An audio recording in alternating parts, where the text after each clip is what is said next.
Time for me to share an ancient Chinese secret. Actually, not so ancient, but rather quite simple to prepare. Fiery dragon beef. You're going to love this recipe. We begin by preparing a marinade. So I have a bowl here, and the first ingredient is 2 tablespoons of soy sauce, followed by 2 teaspoons of fresh grated ginger, followed by 1 teaspoon of brown sugar. This is very simple. Next, 2 cloves of crushed garlic, and I'm going to put this in, and 2 teaspoons of a dry sherry. This also goes right into our marinade bowl. And the final ingredient, and this is optional because it could be spicy. If you don't enjoy a spicy dish, you'd leave this out. 1/8 of a teaspoon of crushed chili peppers.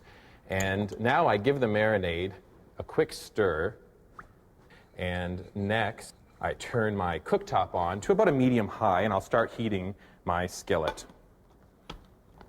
Here are the 2 key ingredients. This is thinly sliced beef tenderloin. You'll notice that I've stripped off most of the fat, so it's very, very clean meat. Put that in the bowl. And now 1 cup of chopped water chestnuts. And make sure that the marinade, chestnuts, and the beef are completely and well mixed. I'm using a Teflon skillet because if you use plain stainless, the meat may stick to it or also burn. I then take a little bit of sesame oil and just a few drops, 1, 2, well, it's a little bit, and I'll disperse it in the pan. I'll allow this to heat just for a few moments. By holding my hand above the pan, I can get a sense of when the heat is ready, and I think we're ready to go here.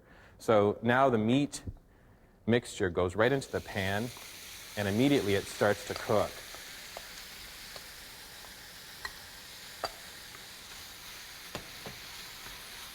As the beef cooks, I'll continue by chopping 2 additional ingredients. 3 green onions, just chop them pretty loosely. It's not a science here. You'll also notice that I didn't marinate the beef for very long. I didn't need to place it in the fridge for a couple of hours. It's basically give it a stir and right into the pan, which I love because nowadays with the fast and quick pace of our lives, any recipe that allows me to produce something quickly is always an immediate favorite. The second chopped ingredient is fresh cilantro, and I'll need about 2 tablespoons of chopped fresh cilantro. So again, just chopping it up. You'll also find when you cook a lot of Eastern cuisine or Oriental cuisine, you often need cilantro. It's almost a staple herb that these cultures use. So I like to keep some on hand. I grow it in the garden just to be able to get it quickly. I'm adding 1/3 of a cup of beef stock. This goes directly in the center. And now 2 teaspoons of cornstarch. And I'm going to sprinkle that kind of in the middle. Give it a quick, make sure it's all in there. If you've never used cornstarch, it's a thickening agent, so you need to continuously give this lots of stirs. So I'm stirring to make sure that the cornstarch is evenly distributed throughout the skillet.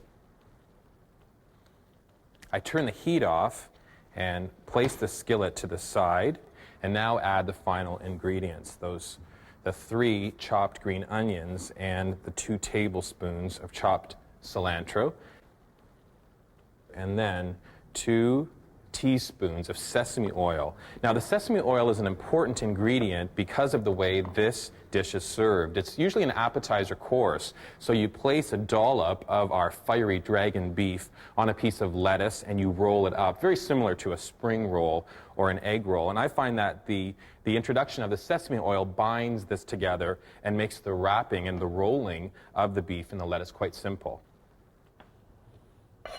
You'll now see how handy my lacquered serving platters are as I spoon the fiery dragon beef into the smallest of the 2 bowls.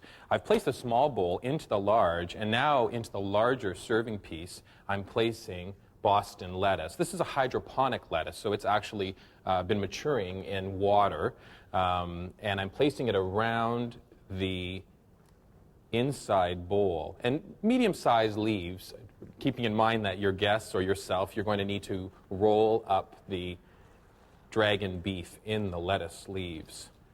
That looks very attractive. Final garnishes, sesame seeds, and a sprig of fresh cilantro. And what was that? You want to see how it's done? I'm pleased to show you. Just take a bit of the beef and spoon it into one of the lettuce leaves. Just tuck in the sides. Whoops, almost lost that one. Tuck in the sides, roll it up, and enjoy. A little messy, but very tasty. The best.